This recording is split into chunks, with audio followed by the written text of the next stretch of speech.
organizatsiyasiga qarab turib, hujayralar aro moddasini tuzilishiga qarab turib, bundan tashqari holatda vazifasiga qarab turib 3 turga bo'lib o'rganamiz. Eng birinchisi bular giyaning tog'ay hisoblanadi. Keyingisi elastik tog'ay va oxirgisi tolali tog'ay. Masalan, giyaning tog'ayning lokalizatsiyasi. Giyaning tog'ay asosan chaqaloqlarda juda ko'p uchrab, chaqaloqlar asosan giyaning tog'aydan tashkil topgan bo'ladi. Bu birinchisi. Ikkinchisi, giyaning tog'ay tosh suyaklari, qovurg'alar bilan o'zaro giyaning tog'ay orqali birlashadi. Tosh suyaklar. Bundan tashqari holatda giyaning tog'ay bo'g'im yuzalarini hosil qilishda ishtirok etadi. Bo'g'im yuzalarini. Giyaning tog'ay nafas olish sistemasida traxeyalar, yirik bronxlar va bronxiolalarni hosil bo'lishda ishtirok etadi. Bu nafas olish sistemasida. Bu o'z navbatida giyaning tog'ayning lokalizatsiyasi edi. Endi giyaning tog'ayda rangiga to'xtaladigan bo'lsak, giyaning tog'ayda rangi oqish, shaffof ko'rinishda bo'ladi. Shaffof.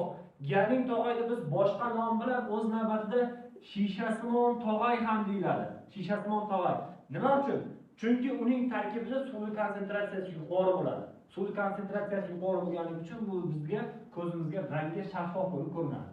Endi giyaning tog'ay o'z navbatida hujayralarga keladigan bo'lsak, hujayralari xondroblast, xondrosit va o'z navbatida xondroklastlardan tashkil topgan bo'lib, giyaning tog'ayda xondrotsitlar o'z navbatida izogen gruppalar hosil qiladi. Izogen gruppalarda yumaloq yoki ovalsimon shakldagi hujayralar 2 tadan 8 tagacha bo'lib turib joylashadi. Giyaning tog'ay ustki tomoni perixondr bilan qoplangan bo'ladi. Perixondr, ya'ni tog'ay usti parda bilan qoplangan bo'ladi. Faqatgina bo'g'im tog'ayi bor edi-ku, bo'g'im yuzasini hosil qiladigan tog'aylar. Bo'g'im tog'aylarida perixondr mavjud emas bo'ladi. Perixondr mavjud emas. Endi bundan tashqari holatda giyaning tog'aylarimiz suyaklanish xususiyatiga ega bo'ladi. Bu tog'aylar ma'lum vaqt o'tgandan keyin o'zida tuzlarni, kalsiylarni, magniylarni yig'ib turib, keyinchalik suyaklanish qobiliyatiga ega bo'lib turadigan tog'aylarimiz hisoblanadi. Endi keyingisi elastik tog'ay. Elastik tog'ay lokalizatsiyasi. Elastik tog'aylar asosan burun to'siqlarini hosil qilishda, quloq suprasini hosil qilishda, bundan tashqari holatda hiqildoq usti tog'ayi bor, epiglotika. Ular ham o'z navbatida elastik tog'aydan tashkil topgan bo'ladi. Elastik tog'ayda rangi sarg'intir rang bo'ladi. Sarg'ish bo'ladi. Sarg'ish. Elastik tog'ayda hujayralarga to'xtaladigan bo'lsak, ularda ham xondroblastlar, xondrositlar va o'z navbatida xondroklastlardan tashkil topgan bo'ladi. Elastik tog'ayda tolalar. Hujayralar moddadan o'tganimizda ko'rdikku, tolalar amorf modda. Elastik tog'ayning tolalari asosan ikkinchi tipdagi kollagen toladan tashkil topgan bo'lib, bularga teng miqdorda elastik tolalar ham mavjud bo'ladi. Elastik tolalarda juda ko'plab bo'lishi elastik tog'ayga elastiklik vazifasini bajarib beradi, funksiyasini biladi. Yaxshilab e'tibor beringlar. Tolali tog'aylarchi? Tolali tog'ayda tolalardan faqatgina kollagen turdagi tolalar bo'lib, kollagen turlari o'z navbatida ikkinchi tip kollagenga mansub bo'ladi. Xo'p, keyingisi hujayralarni ko'rdik, tolalarni ko'rdik. Nimasi qoldi? Izogen gruppa hosil qilishi. Elastik tog'aylar ham o'z navbatida izogen gruppa hosil qiladi. Izogen gruppalarda faqatgina 2 tadan hujayra joylashgan bo'ladi. Bu 2 tadan hujayralar o'z navbatida lakunalarda joylashgan bo'ladi. Lakuna, bo'shliqlarda. Endi bu tog'ay, elastik tog'ay ustki tomonidan perixondr bilan qoplangan bo'ladi. Perixondr bilan. Va bitta xususiyati bor, bu tog'ay suyaklanmaydi. Elastik tog'ayda suyaklanish qobiliyati mavjud emas bo'ladi. Suyaklanish mavjud emas. Elastik tog'ay vaqt o'tishi bilan o'z navbatida giyaning tog'ayga aylangan vaziyatlar uchrab turar ekan. Elastik tog'ay vaqt o'tishi bilan giyaning tog'ayga aylanar ekan. Keyingisi tolali tog'ay. Tolali tog'ayning lokalizatsiyasi nima? Muskullar tog'ay to'qimasiga asosan tolali tog'ay orqali birlashadi.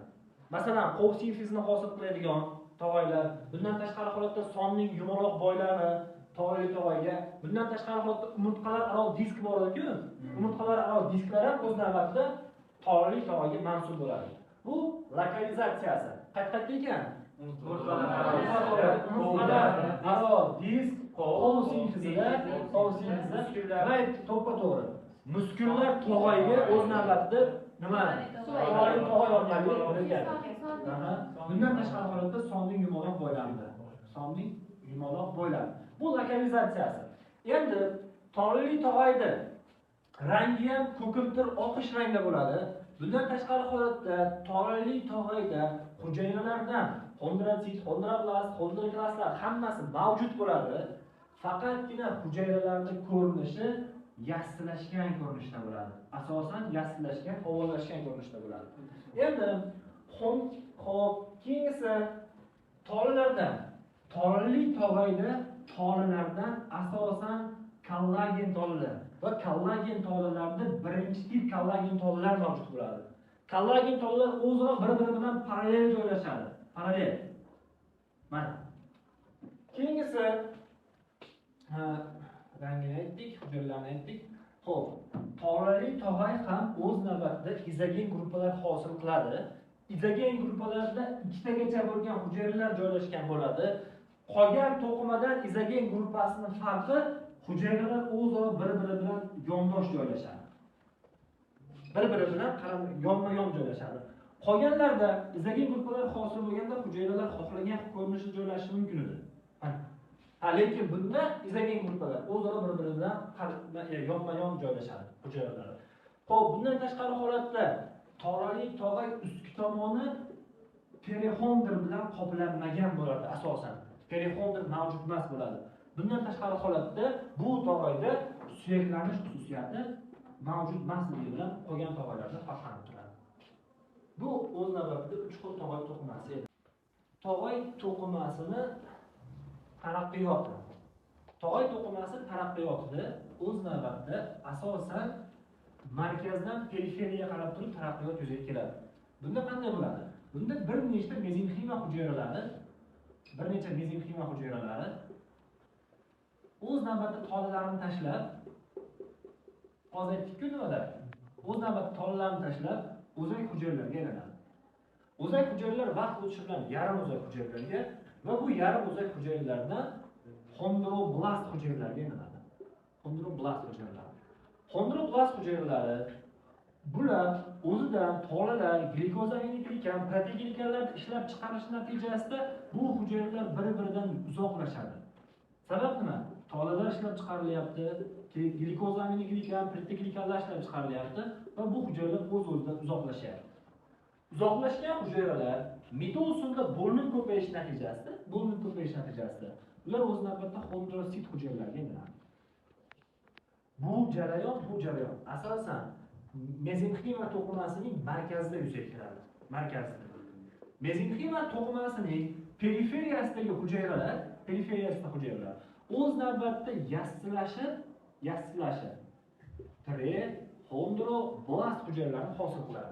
prexondroblast hujayralarni hosil qiladi. Vaqt o'tishi bilan eng chetda joylashgan hujayralar o'zidan kollagen tolalar, elastik tolalar ishlab chiqarib turib, perixondrni hosil qilishda ishtirok etadi. Kim e'tibor bergan bo'lsa, demakda 3 ta zona ishlatdi. Birinchisi markaz ishlatdi. Markazda prexondroblastlar hosil bo'lyapti. Xondroblastlar hosil bo'lyapti. Ular bir-biridan uzoqlashyapti. Sabab kollagen tola, elastik tola ishlab chiqaryapti. Kollagen tola, elastik tola ishlab chiqarib, bir-biridan uzoqlashgandan keyin ular mitozda bo'linib ko'payib turib, kimga aylanyapti? Xondrosit hujayrasiga aylanyapti. Markazda xondrosit hujayrasi. Endi keyingisi periferiyasidagi hujayralar. Periferiyasidagi hujayralar o'z navbatida yaslashyapti, prexondroblast hujayralarni hosil qilyapti. Prexondroblast hujayralar va yaxshilab e'tibor beringlar.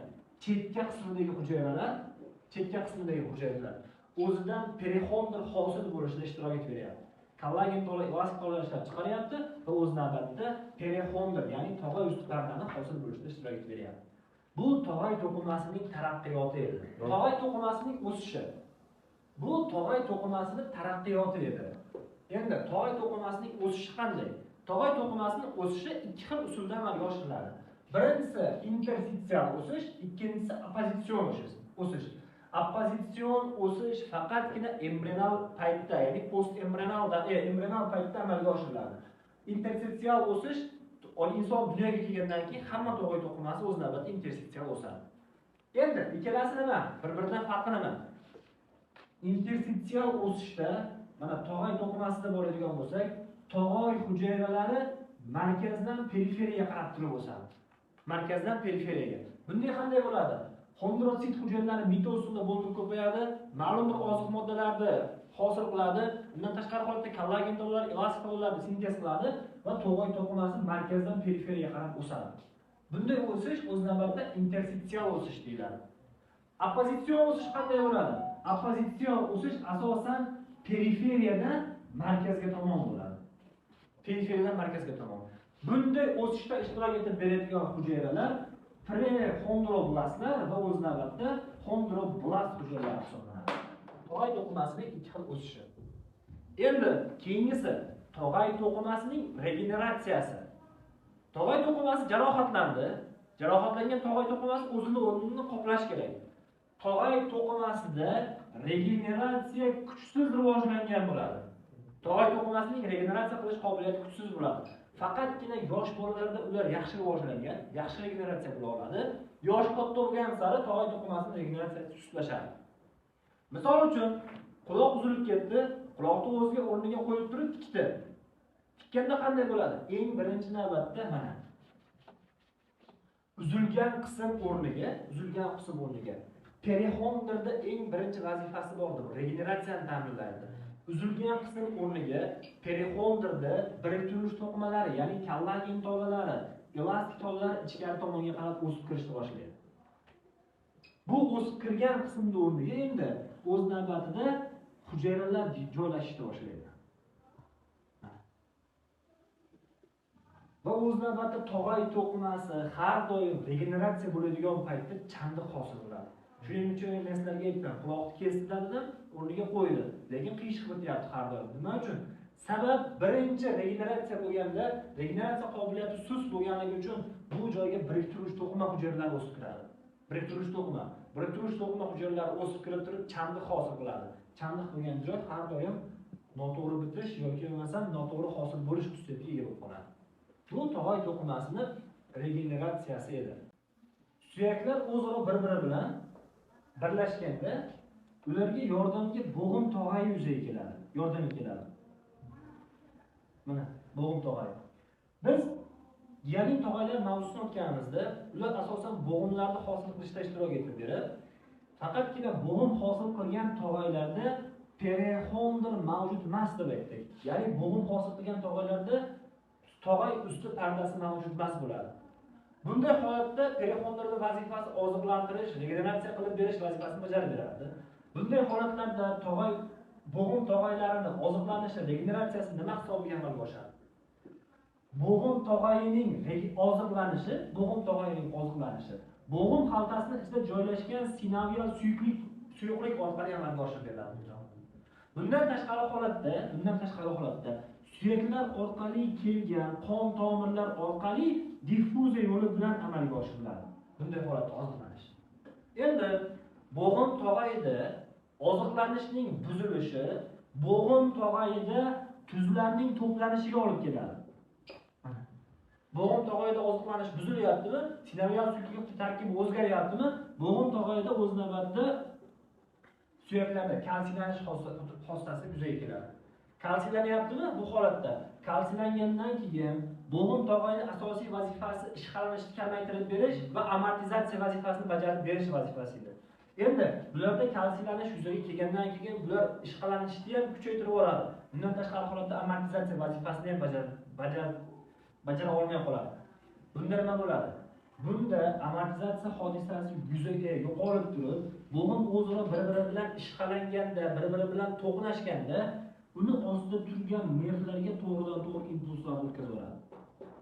Bu o'z navbatida bo'g'im og'riqlari yuzaga keladi.